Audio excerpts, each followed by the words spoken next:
Hello students, जय श्री कृष्णा। और आज हमें एक बहुत ही अच्छा क्वेश्चन जो बोर्ड के एग्जाम के अंदर आता है वो लेके आया हूं। रिलेशन एंड फंक्शन सभी का एक बार फिर से वेलकम। आपके पास एक एग्जांपल है। मान लीजिए ए समतल में स्थित समस्त रेखाओं के समुच्चय पर परिभाषित संबंध R इस प्रकार है कि R बराबर L1 L2 such that L1 और L2 परस्पर लंबवत है। तो सिद्ध कीजिए R सममित है किंतु न तो समतुल्य है और न ही संक्रामक है। ध्यान देना, सबसे पहले मैं बता रहा हूं कि जो आपको A दे रखा है वो क्या है।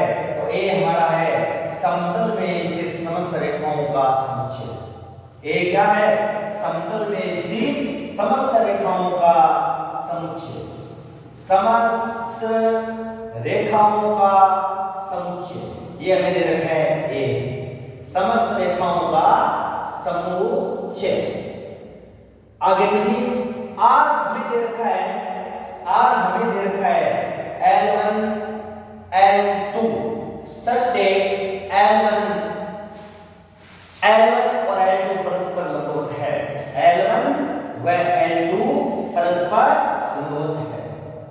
ध्यान देना अच्छी प्रकार से बच्चों, आपको समझ में आ जाएगा, कोई प्रॉब्लम नहीं होगी।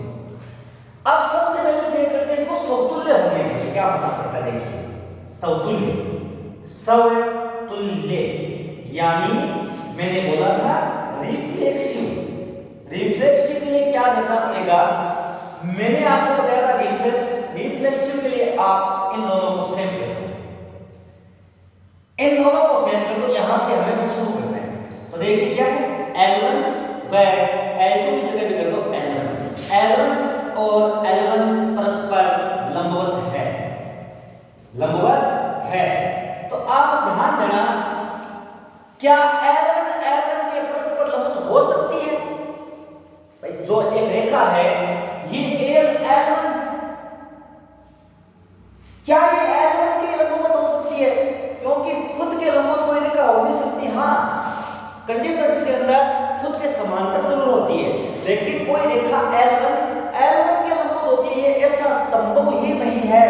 तो अगर मैंने यहाँ L1 लिया, यहाँ भी L1 किया तो परस्पर लंबवत है, ये नहीं हो सकता। तो आप लिखेंगे ऐसा नहीं है, ऐसा नहीं हो सकता, ऐसा नहीं हो सकता।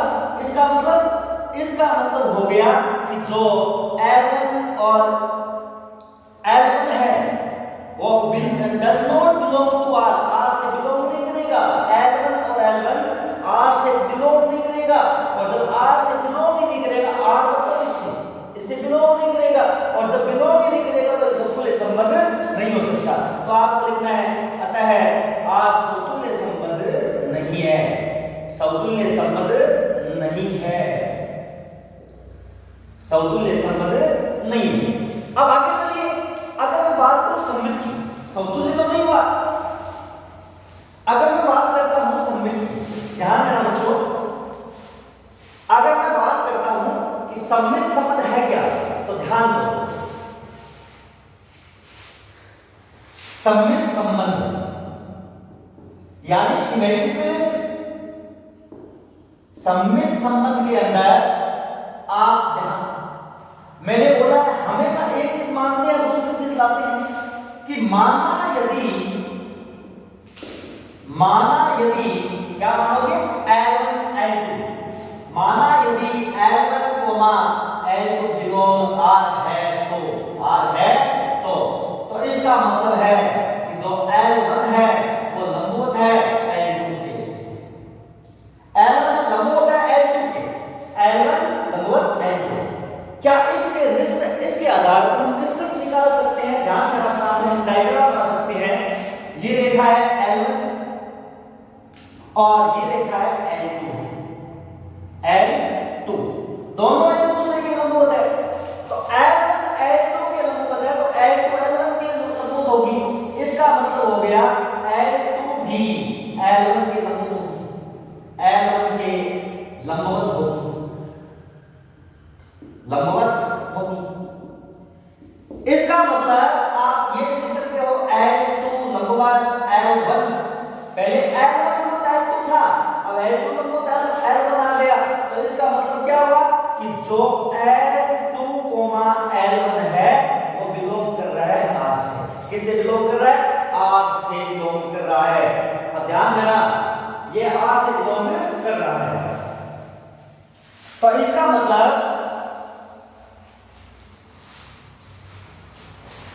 मतलब जो संबंध है, अतः संबंध R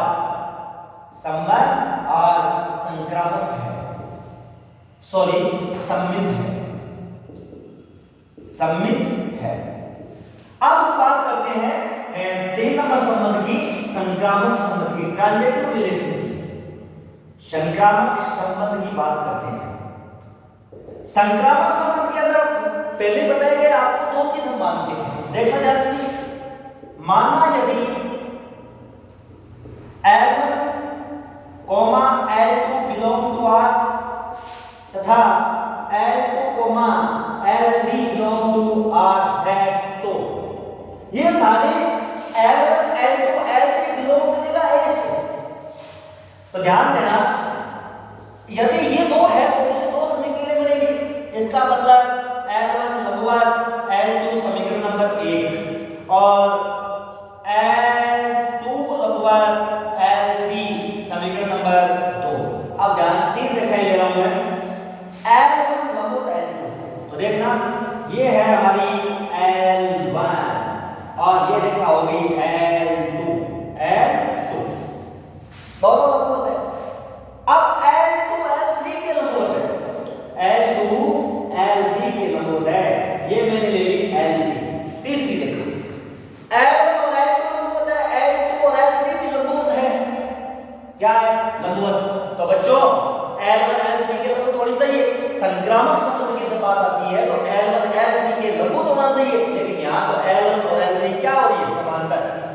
तो इसका मतलब हो गया कि जो L1 है वो L3 के क्या हो रही है? समांतर हो रही है, और समांतर होते ही आप या समांतर है L1 L3 के, इसका मतलब आप लिखोगे अर्थात L1 L3 does not belong to R, अतः R संक्रामक संबंध नहीं है, संक्रामक संबंध नहीं है, संक्रामक संबंध नहीं है।